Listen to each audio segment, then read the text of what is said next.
ఓం నమః శివాయ. ఓం నమో నారాయణాయ. ఓం శ్రీ స్వర్ణాకర్షణ కాళభైరవాయ నమో నమః. నరదృష్టి నివారణ కాళభైరవాయ నమో నమః. ఓం కాళకాలాయ విద్మహే కాళాతీతాయ ధీమహి తన్నో శ్రీ స్వర్ణాకర్షణ కాళభైరవ ప్రచోదయాతు. హరి ఓం. మా ఛానల్కి స్వాగతం. చూస్తున్న వీక్షకులకు ప్రేక్షకులకు ప్రియ కాళభైరవ భగవద్బంధుకి స్వాగతం పలుకుతూ మమ్మల్ని ఎంతగానో ఆదరిస్తూ ఉండబడినటువంటి ప్రియ సోదరీ మండలకు అందరికీ కూడా వసంత పంచమి మాఘ పంచమి సాక్షాత్ మహాసరస్వతీదేవి అమ్మవారి యొక్క ఆశీస్సులు అందరిపైన ఉండాలని, అందరినీ విద్యావేత్తలుగా, జ్ఞానవంతులుగా, గుణవంతులుగా, సంపన్నవంతులుగా అమ్మవారి యొక్క ఆశీస్సులు ప్రసాదించాలని కోరుకుందాం. 1వ తారీఖు మీనరాశి వారు మాఘ పంచమి సందర్భంగా అమ్మవారి యొక్క ఆశీస్సులు ఎలా పొందాలో ఈ వీడియోలో సవివరంగా సంపూర్ణంగా తెలుసుకుందాం.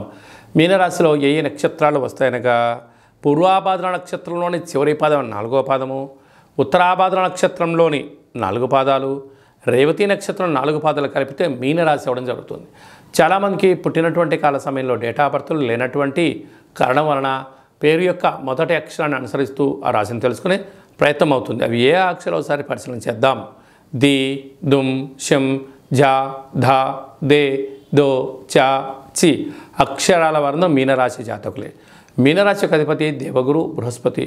వీరికి ఒకవైపు ఏలనాటి శని ప్రారంభ సంచార స్థితిలో ఉండడం, ఈ పంచమి తిథి యందు అమ్మవారి ఆశీస్సులు ఎలా పొందగలగాలి అన్నట్లయితే పసుపు రంగుతో కూడుకున్నటువంటి గాజులు, పసుపు రంగుతో కూడుకున్నటువంటి పువ్వులు, శనగపప్పుతో కూడుకున్న పదార్థాన్ని, చక్కెర పొంగలి, పాయసం లాంటివి, భక్ష్యాలు లాంటివి అమ్మవారికి నైవేద్యంగా పెట్టి భక్తులకు ప్రసాదంగా పంచడం వలన విద్య, ఉద్యోగ, విదేశీయాన సకల ఆటంకాలు ఎలనాటి శని కూడా శని తీవ్రత తగ్గుతుందని చెప్పి గమనించాలి.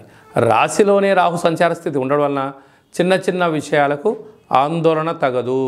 కనుక మీ జన్మ నక్షత్రం రోజున, శనివారం రోజున, అష్టమి తేదీ అందున కొత్త పనులకు శ్రీకారం చుట్టకపోవడం ఉత్తమోత్తం. ధనావాకు కుటుంబ స్థానంలో గురు సంచార స్థితి ఉండడం వలన దయచేసి అప్పులు ఇవ్వద్దు, అప్పులు తెచ్చుకోవద్దు. సొంతంగా ఉండబడిన వాటిని సొంత నాలెడ్జ్గా దాన్ని ముందుకు తీసుకెళ్లే ప్రయత్నం చేయండి. అప్పులు చేయడము, ఎవరి కోసం చేయడము, వేరే వాళ్ళు ఎవరో ఏదో చెప్తే చేస్తున్నారు అనే భావనకు మీరు దూరంగా ఉండగలిగితే మంచి కాలం మీ సొంతం అవుతుంది. సప్తమంలో కేతు సంచార స్థితి ఉండడం వల్ల స్వతహాగా మీ దగ్గర జ్ఞానం ఉంది, ఐశ్వర్యం ఉంది, హార్డ్ వర్క్ చేసే మెంటాలిటీ ఉంది.